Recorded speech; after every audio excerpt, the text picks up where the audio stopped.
mensistematisasikan ini dalam bentuk dokumentasi yang baik, mencatatnya dengan baik, dan apalagi keberadaan artefak ini juga didukung oleh sumber-sumber sejarah yang sangat valid dari prasasti dan seterusnya, sehingga ini memang menjadi satu kelebihan.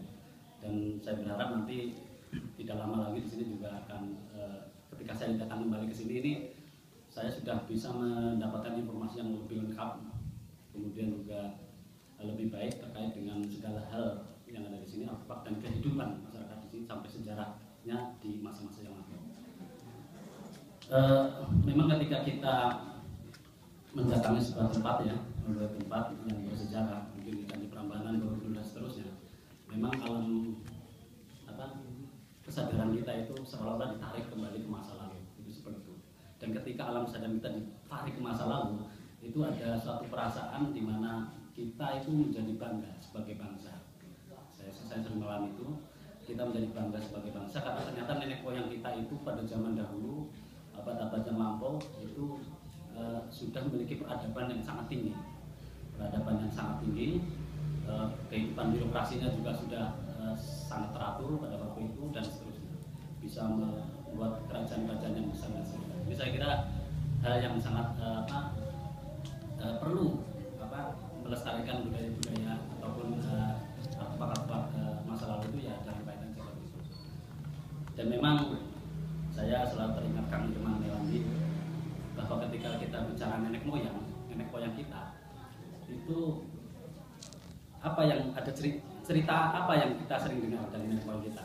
Ceritanya kalau nenek moyang kita itu kan adanya kesaktian, kewibawaan, kan, ada peradaban yang tinggi dan seterusnya. Nah, tapi kalau sekarang adanya kemiskinan dan seterusnya, nah itu kan suatu hal yang sebetulnya tidak Indonesia banget gitu loh, tidak Indonesia banget. Karena itu terima kasih sekali saya sudah diajak ke sini dan sudah juga berkesempatan untuk berziarah ini ke makam Borobudur di sini. Mudah-mudahan kehadiran kita di sini ini bisa memberikan manfaat bagi kita semuanya. Kemudian terkait dengan pendirian museum desa yang ada di dalam sini, itu sebetulnya kita ada beberapa hal ya, beberapa hal yang menjadi catatan kami kenapa kami mendirikan museum. Ceritanya begini, saya merasakan pada era ini ada hal-hal yang bisa saya lihat di masa-masa kecil saya, yang bisa saya rasakan di masa-masa kecil saya. Sementara untuk saat ini generasi sekarang ini itu tidak bisa lagi menikmati itu seperti itu. Awalnya seperti itu. Misalkan waktu kecil dulu saya itu ketika bangun pagi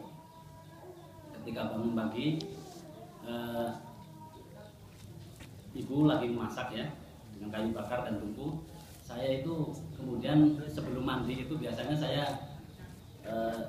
duduk di dekat tungku untuk menghangatkan badan karena waktu itu desa saya juga masih sejuk, tapi sekarang agak panas. Masih sejuk. Nah di situ ada suasana yang memang suasana yang betul-betul nikmat sekali. Bagaimana saya bisa melihat ibu memasak, begitu kan, ada hubungan emosional yang secara keluarga itu sangat luar biasa. Kemudian ada hal lain lagi, misalkan kalau dulu kita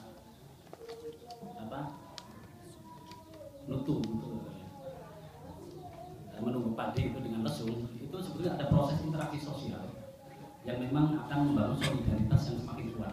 Itu seperti antara ibu-ibu kan ketika menunggu padi itu ada interaksi yang sangat intens, itu seperti itu. Nah itu kan ada nilai-nilai yang memang secara tidak sadar itu terbangun, jadi nilai solidaritas dan seterusnya. Nah itu hal-hal demikian itu kemudian tidak bisa dirasakan oleh katakanlah ya anak-anak sekarang gitu, anak-anak sekarang. Nah dari latar belakang itulah kemudian saya mempunyai ide untuk mendirikan museum desa. Di mana yang dikoleksi di museum itu adalah dua hal, yaitu benda-benda yang teraga tangible dan benda-benda yang tidak teraga intangible. Benda-benda yang teraga itu terdiri dari misalkan alat-alat teknologi pertanian, kemudian juga teknologi untuk masak dan seterusnya. Sementara untuk yang cadraga itu berisi informasi-informasi yang tentang kearifan tradisional, misalkan tradisi sunatan dan sebagainya. Kemudian juga ada jenis-jenis dolanan bocah yang pernah dilakukan oleh anak-anak di Dermaji. Itu ada informasinya, termasuk foto-foto kegiatan pada waktu yang lalu itu juga ada. Nah, itu semua bagi saya itu menjadi semacam potret. Museum Desa itu bisa menjadi potret kehidupan masa lalu.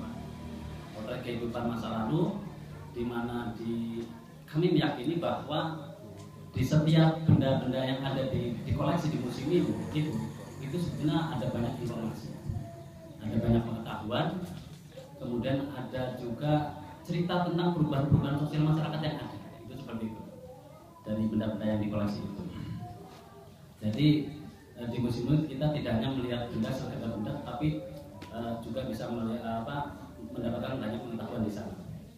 Dan informasi benda-benda itu tidak hanya terbatas pada ini namanya benda apa, fungsinya apa, tetapi sejarah benda itu seperti apa, termasuk cerita-cerita tentang bagaimana benda-benda itu digunakan dalam tradisi-tradisi masyarakat Dermaji. Misalkan gini, kalau dulu di Dermaji itu ketika orang menikah, ya, itu biasanya yang suami itu ikut orang mertua, ibu mertua. Nah, ketika dia sudah menikah beberapa tahun kemudian memiliki rumah dan dia ingin pindah rumah, itu biasanya ada tradisi di mana pindahan ke rumah baru rumah sendiri itu biasanya dibawakan pedaringan yang diisi beras. Nah, itu sesungguhnya di situ kan ada simbol dari doa atau doa dari orang tua bahwa mudah-mudahan rezekinya gampang, seperti itu, kurang lebih seperti itu. Nah, itu masuk dalam cerita-cerita itu. Nah, ini kan anak sekarang nggak ngerti sih masalah itu kan, bahwa di situ juga ada nilai bahwa bagaimana orang tua, wujud kasih sayang orang tua itu sampai sebegitunya. Itu kan kita tidak bisa mendapatkan itu pada anak sekarang. Tinggal menangat nasi ya tinggal res. Kalau itu kan. Nah, itu hal-hal seperti itu yang pengen kita coba dokumentasikan, kita informasikan, dan dari museum itu sebetulnya juga bisa menjadi penghubung pengetahuan antar generasi, Dan jangkauan kita bahwa nanti kita sering berpikir begini, ketika kita ingin maju, desa kita ingin baik, itu kita biasanya berpikir bahwa sumber-sumber kemajuan itu ada di luar. Sumber-sumber kemajuan itu ada di orang lain di luar, ada dari pihak luar. Tetapi sesungguhnya kalau kita mau gali, itu justru harus dimulai dari dalam. Apa itu? Dari dalam itu pengetahuan yang ada di masyarakat itu, pengetahuan yang ada di dalam masyarakat itu. Dan dengan adanya museum ini sesungguhnya kita mencoba untuk menjadikan masyarakat desa itu sebagai sumber pengetahuan. Kalau sekarang ini kebanyakan, apalagi adanya internet, orang desa itu hanya sekedar konsumen pengetahuan. Nah, kita dengan museum ini ingin menjadikan desa sebagai sumber pengetahuan. Kalau kita lihat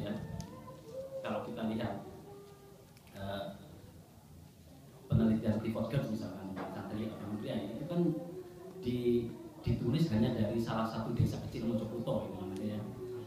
Dan itu bisa menjadi karya besar yang itu dibaca oleh hampir seluruh orang yang ada di dunia ini yang mendalami antropologi dan sosiologi. Nah, kenapa kita tidak melakukan itu? Pertanyaan seperti itu. Sehingga dengan adanya museum desa ini kita mencoba mencatat semua hal yang ada di desa kita, baik terkait dengan benda-benda maupun dengan seni, tradisi dan seterusnya, sehingga generasi kita itu akan tahu kehidupan sesungguhnya dan budaya-budaya yang pernah ada dan juga kearifan-kearifan yang pernah tumbuh di masyarakat Dermaji. Dan bagi saya ini menjadi bagian dari strategi membangun desa sebetulnya. Karena dengan mereka tahu, dengan masyarakat desa tahu kehidupan budaya, kearifan yang pernah tumbuh, itu sesungguhnya juga akan memperkuat jati diri mereka, jati diri kita sebagai masyarakat desa. sesungguhnya leluhur kita itu dulu perilakunya seperti ini, dan saya kira banyak hal-hal yang membanggakan yang bisa dipetik dari dari kearifan-kearifan tradisional yang pernah tumbuh itu. Nah, dengan memperkuat jati diri bangsa ini, jati diri masyarakat ini, sesungguhnya itu juga akan memperkuat modal sosial untuk membangun desa. Nah, inilah kekuatan. Jadi saya katakan kalau tadi kemajuan desa itu kita sering mengimpor sumbernya dari luar, maka ini bisa dijadikan sumber untuk memajukan desa, bahkan menjadi lebih baik lagi bahkan lebih dari yang kita impikan, dari yang kita inginkan. Itu seperti itu. Dan termasuk cerita-cerita tentang bagaimana berdirinya desa itu memang perlu sekali disampaikan ke masyarakat sejarah itu, karena itu juga akan menumbuhkan satu sifat yaitu memperkuat jati diri itu. Kayak Dermaji itu punya, itu berasal dari kata derma dan aji. Derma itu artinya memberikan, memberikan. Aji itu sesuatu yang mulia, sesuatu yang berharga.